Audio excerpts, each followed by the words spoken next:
Aquarius, hi! Welcome to Mr. Queen PH. At ito ang inyong energy update for March 16 to 31, 2025. So if you're interested in private readings, meron tayong link sa description at sa pinned comment. Paka-check nyo na lang information kung paano mag-book for a private reading. And please subscribe to our channel to show your support, like, share this video, at comment na rin kayo kung kayo ay naka-resonate. Okay, so let's see what's coming. Ano yung energy for you? Second half ng March. Aquarius.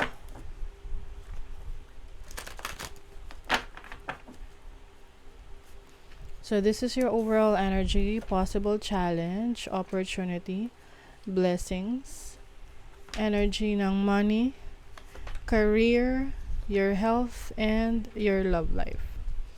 Bottom of the deck is the Ten of Swords. Nako, mukhang marami kayong iniinda ngayon but don't worry, Aquarius. Malapit na matapos yung pinagdadaanan yung challenge. You've been struggling, parang sinasarili mo lang yung mga problema mo.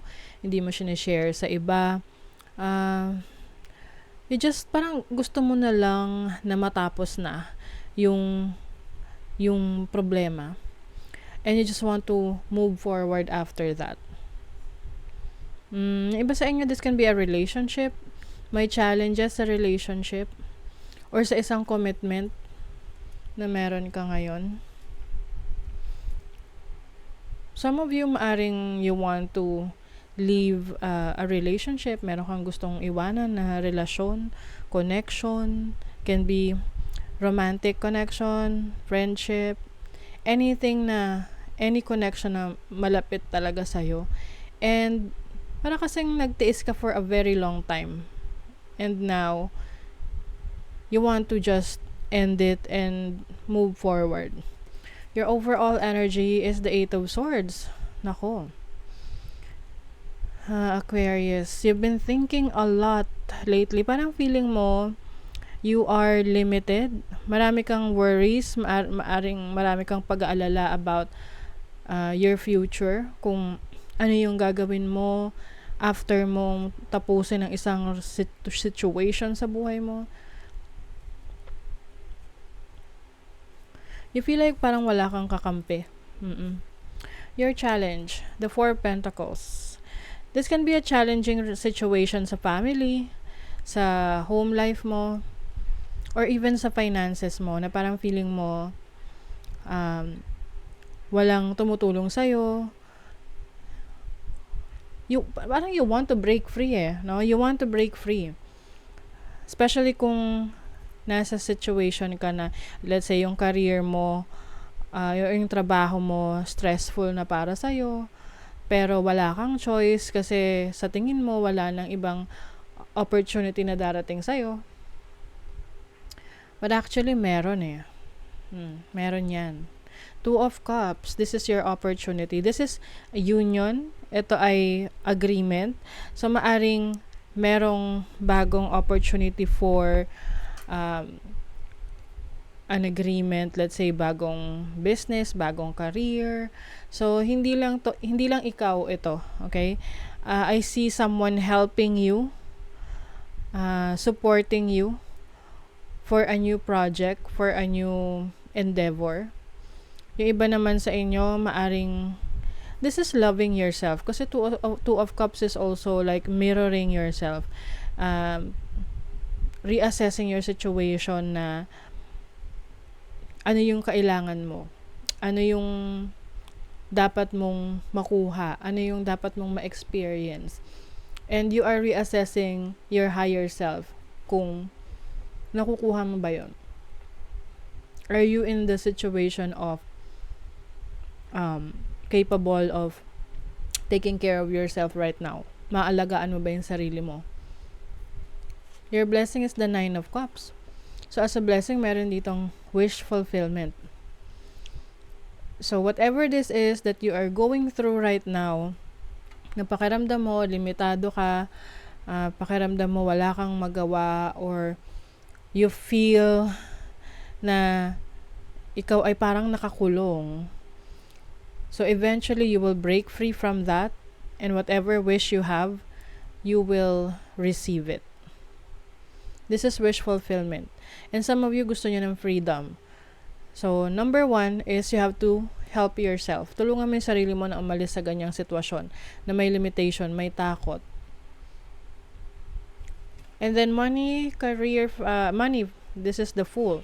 So, some of you ay maaring merong i-explore na investment. This can be a new source of income. Ito na yung break free na sinasabi ko rin sa inyo na maaring aalis ka sa isang toxic situation, toxic relationship, na codependent ka. Ibig sabihin, nakaasa ka doon, kaya natatakot ka na umalis kasi baka hindi mo na masuportahan yung sarili mo. But I see you looking for new opportunities. Mas makakalaya ka, mas marami kang kayang gawin, hindi ka na limited. And then, your career, you have the Elder of Pentacles. So, career-wise, trabaho, meron para sa'yo, andyan yung opportunities. And I see you achieving a lot. Lalo na't mas mai-inspire ka base sa experience mo of limitations. I also see you getting recognition. Maaring sa trabaho, ikaw ay mapopromote, or sa business mo, mas dadami yung customers mo. So, you have to be open dito sa blessings na darating sa'yo. May mga pagkakataon lang na ino-overthink mo yung sitwasyon na baka hindi mo kaya, or you're not good enough, but actually you are good enough for this opportunity. And then, your health, you have the 9 of Pentacles. I think, magsispend ka ng pera para sa kalusugan mo. Ibig sabihin yan, i-treat mo yung sarili mo. Massage, sa nail salon, iguguro mo yung sarili mo. You will spend something para sa sarili mo just to feel good. And I also see you having a healthy condition para makapag-generate ng income. So, malakas ka. Marami kang kakayanan to become independent.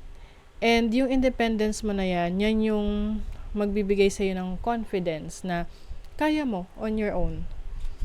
Sa love life, you have the 9 of Wands. So, yung iba sa inyo nagtitiis sa isang relationship na parang feeling nyo kayo na lang ang nag-e-effort. So, kung dinedeserve naman ng person nyo, then you can stay. Pero kung hindi, I think this is a situation na iiwanan mo. Yung relationship na walang hindi equal yung effort na binibigay sa bawat isa. You are working smart. You are focusing on your skill. Meron kang ini-improve, minamaster na skill. Believe in the impossible. You are going to achieve something na akala mo hindi mo kayang gawin. Wala magbabago sa'yo in a way na like hindi ka yayabang dahil sa mga achievements mo. You will still be the same person when it comes to your ego, when it comes to your pride. But I think yung pagiging achiever mo ngayon, yan yung i-develop mo. You want to get out of this limitation. Humor. I also see you na appreciating yung mga simple things in life that will make you laugh, magpapatawa sa'yo, magpapasaya sa'yo. Ito yung parang tatawanan mo na lang yung past mo eh. Whatever happened in the past, you will just laugh about it. Excuse me. And then, focus on your present moment. Oh, tinan nyo oh. 'Di ba? Ito, meron ditong cage tapos nakawala ka na. So, freedom. Yes. You're going to love yourself first.